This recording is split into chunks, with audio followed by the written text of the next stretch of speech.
ഭഗവത്ഗീത സാഖ്യയോഗത്തിലെ 38-ാമത്തെ ശ്ലോകം. സുഖദുഃഖേ സമേകൃത്വ ലാഭാലാഭൗ ജയാജയോ തതോ യുദ്ധായ യുജ്യസ്വ നൈവം പാപമവാപ്സ്യസി. അതായത് സുഖദുഃഖങ്ങളെയും ലാഭനഷ്ടങ്ങളെയും ജയപരാജയങ്ങളെയും തുല്യമായി കണ്ടുകൊണ്ട് നീ യുദ്ധം ചെയ്യുക. അങ്ങനെയാണെങ്കിൽ നിനക്ക് പാപഫലത്തെ അനുഭവിക്കേണ്ടി വരില്ല എന്നതാണ് ഈ ശ്ലോകത്തിൻ്റെ അർത്ഥം. ജീവിതത്തിൽ സുഖവും ദുഃഖവും ലാഭവും നഷ്ടവും ജയപരാജയവുമൊക്കെ മാറി മാറി വന്നുകൊണ്ടിരിക്കും. അതിനെ ഒന്നും കണക്കിലെടുക്കാതെ തൻ്റെ സ്വധർമ്മം ചെയ്ത് മുന്നോട്ട് പോകുന്നവന് അവൻ്റെ മനസ്സിൻ്റെ സമനില ഒരിക്കലും നഷ്ടപ്പെടില്ല എന്നാണ് ഇവിടെ പറയുന്നത്. നമ്മുടെ പ്രശ്നം എന്തെന്ന് വെച്ചാൽ, നമുക്ക് സുഖത്തെ സ്വീകരിച്ച അതേ മനോഭാവത്തോടെ ദുഃഖത്തെ സ്വീകരിക്കാൻ കഴിയുന്നില്ല. ലാഭത്തെ സ്വീകരിച്ച അതേ മനോഭാവത്തോടു കൂടി നമുക്ക് നഷ്ടത്തെ സ്വീകരിക്കാൻ കഴിയുകയില്ല. വിജയത്തെ സ്വീകരിച്ച അതേ മനോഭാവത്തോടെ നമുക്ക് പരാജയത്തെ സ്വീകരിക്കാൻ കഴിയുകയില്ല. നമ്മളെല്ലാവരും ആഗ്രഹിക്കുന്നത് സുഖം മാത്രമാണ്, അല്ലെങ്കിൽ വിജയം മാത്രമാണ്. അല്ലാതെ ദുഃഖം നമ്മളാരും ആഗ്രഹിക്കുന്നില്ല. എന്നാൽ നമ്മൾ സുഖത്തെ തേടുമ്പോൾ തന്നെ ദുഃഖവും വന്നു ചേരുന്നു എന്നത് ഒരു വാസ്തവമാണ്. ദുഃഖത്തിൻ്റെ കിരീടം ചൂടിക്കൊണ്ട് മാത്രമേ നമുക്ക് സുഖം അനുഭവിക്കുവാൻ കഴിയുകയുള്ളൂ. അതാണ് ഈ ലോകത്തിൻ്റെ അവസ്ഥ. അത് മനസ്സിലാക്കി സുഖദുഃഖങ്ങളെ ഒന്നും കണക്കിലെടുക്കാതെ തൻ്റെ സ്വധർമ്മം ചെയ്യണമെന്നാണ് ഇവിടെ പറയുന്നത്. അർജുനൻ യുദ്ധക്കളത്തിലാണുള്ളത്. അർജുനൻ്റെ സ്വധർമ്മം യുദ്ധമാണ്. ഇവിടെ പാപം വരുമോ പുണ്യം വരുമോ എന്നൊന്ന് ചിന്തിച്ച് മനസ്സിനെ അസ്വസ്ഥമാക്കരുത്. തൻ്റെ സ്വധർമ്മം എന്താണ് അത് ചെയ്യുക. അതാണ് ഇവിടെ കൃഷ്ണൻ അർജുനനോട് പറയുന്നത്. നമ്മുടെ ഈ പ്രപഞ്ചത്തിന് ഒരു നിയമമുണ്ട്. അതിൻ്റെ മേൽ നമുക്കാർക്കും നിയന്ത്രണമില്ല.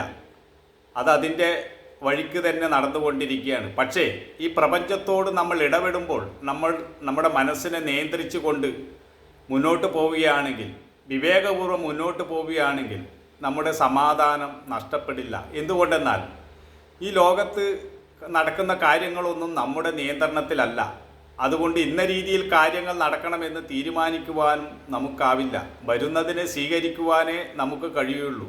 അപ്പോൾ നമുക്കൊരു പ്രതികൂലമല്ലാത്ത ഒരു സാഹചര്യം വരുമ്പോൾ നമ്മൾ പൊതുവെ ടെൻഷൻ അടിക്കും, ആകുലപ്പെടും. പക്ഷെ അതുകൊണ്ട് കാര്യമില്ല എന്നാണ് ഇവിടെ പറയുന്നത്. കാരണം വരുന്നതിനെ സ്വീകരിച്ച് അതിനെ വിവേകപൂർവ്വം കൈകാര്യം ചെയ്ത് മുന്നോട്ട് പോകുവാനുള്ള അഭ്യാസം നമ്മൾ നേടിയിരിക്കണം. ഇല്ലെങ്കിൽ നമുക്ക് ലോകത്ത് സമാധാനം ഉണ്ടാവുകയില്ല. അതിന് കാരണം നമ്മുടെ മനോനിയന്ത്രണമില്ലായ്മ തന്നെയാണ്. കാര്യങ്ങൾ ഇന്ന രീതിയിൽ നടക്കണമെന്ന് നമ്മൾ സ്വയം അങ്ങോട്ട് തീരുമാനിക്കുന്നു. എന്നാൽ അതങ്ങനെ നടക്കണമെന്നില്ല. സുഖവും ദുഃഖവും ഒരേ സമയത്ത് മുഖത്തോട് മുഖം നോക്കി നിൽക്കുന്നത് കാണാം. ഭാഗ്യവശാൽ കുറേ ഐശ്വര്യങ്ങൾ കൈവന്നു, നിർഭാഗ്യവശാൽ അതെല്ലാം നഷ്ടപ്പെട്ടു പോയി. ഒരു നിമിഷം പൂവ് കണ്ട് സന്തോഷിക്കും, അടുത്ത നിമിഷം മുള്ളുകൊണ്ട് വേദനിക്കും. ഇതെല്ലാം ലോക സ്വഭാവമാണ്. വളരെ വന്ദനം ലഭിക്കുന്ന സന്ദർഭവും നിന്ദ ലഭിക്കുന്ന സന്ദർഭവും ജീവിതത്തിലുണ്ടാകും. അതുകൊണ്ട് ഈ ലോകത്തെ എല്ലാറ്റിനും രണ്ട് വശമുണ്ട്.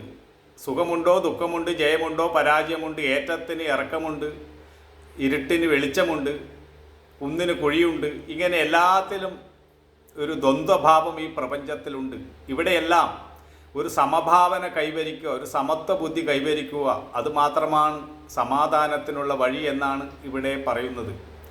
നമുക്ക് ഒരു നുണ പറയേണ്ടത് വരുന്നത് എന്തുകൊണ്ടാണ്? തനിക്ക് സ്വാർത്ഥപരമായി എന്തെങ്കിലും നേടിയെടുക്കണമെന്ന് ആഗ്രഹമുള്ളത് കൊണ്ടാണ്. തൻ്റെ കർത്തവ്യം എന്ന നിലയിലാണ് നമ്മളൊരു കാര്യം ചെയ്യുന്നതെങ്കിൽ അവിടെ നുണ പറയേണ്ടി വരുന്നില്ല. നമ്മൾ സത്യസന്ധമായി കൈകാര്യം ചെയ്താൽ മതി.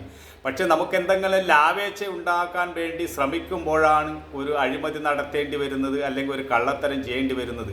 അപ്പോൾ നമ്മുടെ ആന്തരിക വികാരം നമുക്ക് അനുകൂലമാകില്ല. കാരണം എല്ലാവരിലും മനസ്സാക്ഷി എന്ന് പറയുന്ന ആ സത്യം ഒന്നാണ്. അപ്പോൾ നമ്മൾ മനസ്സാക്ഷിയെ വഞ്ചിക്കേണ്ടി വരും. മനസ്സാക്ഷിയെ വഞ്ചിക്കുമ്പോൾ നമ്മുടെ ആന്തരികമായ ശാന്തി നഷ്ടപ്പെടും, സമതുലന അവസ്ഥ നഷ്ടപ്പെടും, സംഘർഷങ്ങളുണ്ടാവും, പാപചിന്ത വരും. അതുപോലെ തന്നെ നമ്മൾ നല്ലൊരു സത്പ്രവൃത്തി ചെയ്യുമ്പോൾ, നന്മ മാത്രം ചെയ്യുമ്പോൾ നമ്മുടെ മനസ്സിന് ഒരു ശാന്തി ഉണ്ടാകും. കാരണം അവിടെ മറ്റുള്ളവർക്ക് ദോഷമായ ഒരു പ്രവൃത്തി നമ്മളിൽ നിന്നും ഉണ്ടാകുന്നില്ല. അതുകൊണ്ട് തന്നെ അതിനെയാണ് പുണ്യം എന്ന് പറയുന്നത്. അപ്പോൾ പുണ്യം പാവം എന്നൊക്കെ പറയുന്നത് മനോവികാരം തന്നെയാണ്, നമ്മുടെ പ്രവൃത്തിയിൽ നിന്നുണ്ടാകുന്നത് തന്നെയാണ്. അതുകൊണ്ട് തന്നെ ഈ ലോകത്ത് തനിക്ക് സുഖം വേണമെന്ന് ആഗ്രഹിക്കുമ്പോൾ ഇതുപോലെ മറ്റുള്ളവനും സുഖത്തിന് ആഗ്രഹമുണ്ടെന്ന് മനസ്സിലാക്കി തൻ്റെ സുഖത്തിന് വേണ്ടി പ്രവർത്തിക്കുമ്പോൾ മറ്റുള്ളവർക്ക് യാതൊരു വിധത്തിൽ അശാന്തിയും വരുത്താതെ ജീവിക്കാൻ നമ്മൾ ഓരോരുത്തരും ശ്രമിക്കണം. ഇതാണ് സമാധാനത്തിൻ്റെ വഴി. എങ്ങനെയെങ്കിലും പണമുണ്ടാക്കുക, വലിയവനായി തീരുക, ഞാനും എൻ്റെ കുടുംബവും സുഖമായി ജീവിക്കുക, ഇത്തരം ചിന്താഗതികളാണ് നമുക്കുള്ളതെങ്കിൽ നമ്മൾ എത്ര വലിയ കൊട്ടാരമുണ്ടാക്കിയാലും AC റൂമുണ്ടാക്കിയാലും ബെൻസ് കാറുണ്ടായാലും നമുക്ക് സമാധാനം ലഭിക്കാൻ പോകുന്നില്ല. നമ്മുടെ ആന്തരിക താളലയം താളം തെറ്റിപ്പോകും. നമ്മുടെ ആന്തരിക ശ്രുതി നമുക്ക് അനുകൂലമായി വരില്ല. അതുകൊണ്ടാണ് പറയുന്നത്, എപ്പോഴും സ്വധർമ്മം, തൻ്റെ കർത്തവ്യം എന്താണ് ഓരോരുത്തർക്കും ഈ ലോകത്ത് നിർവഹിക്കാനുള്ളത് അത് സത്യസന്ധമായി തന്നെ നിർവഹിക്കണം.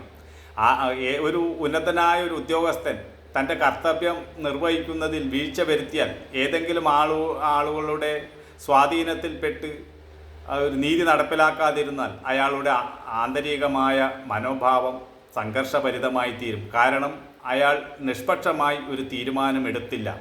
അപ്പോൾ ആന്തരികമായ താളം തെറ്റും. ഇതിനെയൊക്കെയാണ് പുണ്യം പാവം എന്നൊക്കെ പറയുന്നത്. അല്ലാതെ ആകാശത്തെവിടെ ഒരു സ്വർഗമോ നരകമോ ഒന്നുമില്ല. നമ്മുടെ പ്രവൃത്തി, ഈ പ്രപഞ്ചത്തിൽ ഒട്ടാകെ ഒരു സത്യമുണ്ട്. ആ സത്യത്തിലാണ് ഈ പ്രപഞ്ചം നിലനിൽക്കുന്നത്. ആ സത്യത്തിൽ നിന്നുകൊണ്ട് നമ്മൾ ജീവിക്കുകയാണെങ്കിൽ നമ്മൾ ഒരു മരത്തിൻ ചുവട്ടിൽ നമുക്ക് ശാന്തിയും സമാധാനവും കണ്ടെത്താൻ കഴിയും.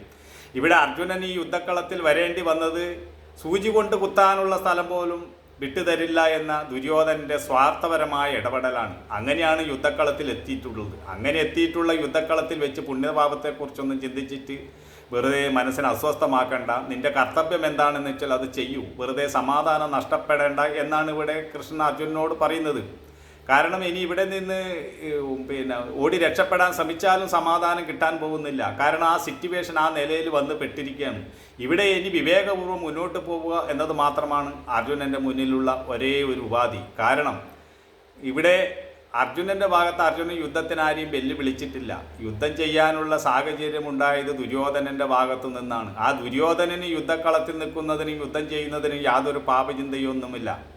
അപ്പോൾ അങ്ങനെയുള്ള ധാർമ്മികനായിട്ടുള്ള അർജുനന് ഇത്തരം ചിന്തകൾ വേണ്ട എന്നതാണ് ഇവിടെ കൃഷ്ണൻ പറയുന്നത്. സ്വധർമ്മം എന്താണോ അത് ചെയ്ത് മുന്നോട്ട് പോവുക. ഇത് നമ്മൾ കൂടുതൽ മുന്നോട്ട് പോകുമ്പോൾ കൂടുതൽ മനസ്സിലാക്കാൻ സാധിക്കുന്നതായിരിക്കും.